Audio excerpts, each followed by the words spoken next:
بەشداری کورد لە هەڵبژاردنەکانی عێراق چۆن دەبینی؟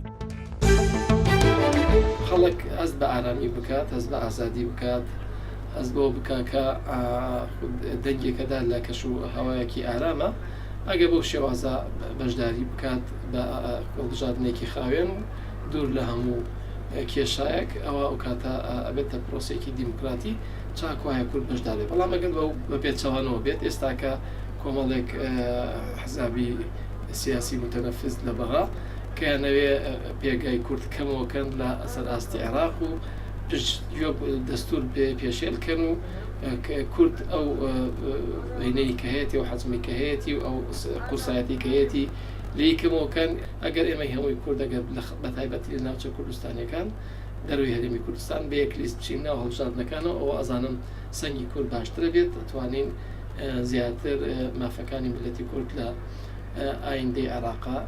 جێگیر بکەین. بەڵام بە پێچەوانەوە گەر هەرێکی بە پرۆژەیەکی جیاواز بچێت لە کاتێکە کە هەموو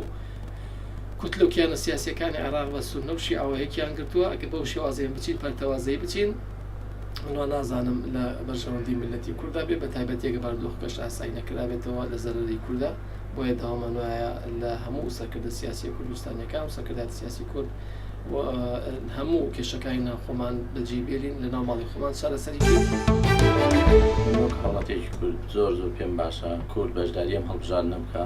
و بە لیستێکی یەکگرتووی داوەزین، چونکە بەڕاستی لەم ڕۆژەدا و لەم کاتا زۆر پێویستیمان بە یەکگرتووی هەیە و هیوادارم ئەم دەرفەتە ئەم هەڵبژاردنە بێتە مایەی یەکبوون و یەکگرتنەوەی هەموو ڕاو بۆ چوونە جیاوازەکان، چونکە بەڕاستی ئەمە من وا هەستەکەم کە هەلێکی زێڕینە بۆی کە کوردستانەوە خۆی تیا ببینێتەوە و ئینشاڵڵا هیوادارم سەرکەوتنێکی باش بەدەست بێنین. ڕازی نیمە بە هیچ شێوەیەک کورد بەشداری لە هەڵبژاردنەکانی عێراق بکە، لە بۆی عەرەب جێی سقەی نییە. شەڕ لە دەست بەتاری باش، شەڕ لەوەی باشترە کە بە سەرشۆڕی بچینەوە بەغدایە.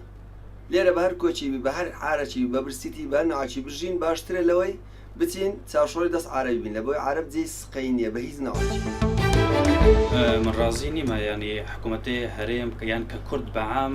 لەگەڵ برۆی بەغدا لەگەڵ ئەو هێراژە هەربژاردنایی گۆدەکن لە بۆ انتخابات بروێکی ئەو 2 مانگ 3 مانگە وەزعی کوردستان هەموو لەبەر عێراق و بەغدا و حکوومەتی سیاسەتی حکوومەتی بەغدا هەموو تێک چووە. یعنی لێرە ئێمە هەموو لێرە کەس بە سیاست کار ناینی، خەڵکی احتیادینە، هەموو سیاسەتمەدار نییە گۆ حکوومەتی بەغدا موجب ئەوە بکێ و معاش و تەندروستی خەڵک نەمایە، ینی کەس ناتوانێت ئێستا مەسەل کە قسە حالی نەفسی خەڵک هەموو تێک چووە لەبەر ئەو وەزع.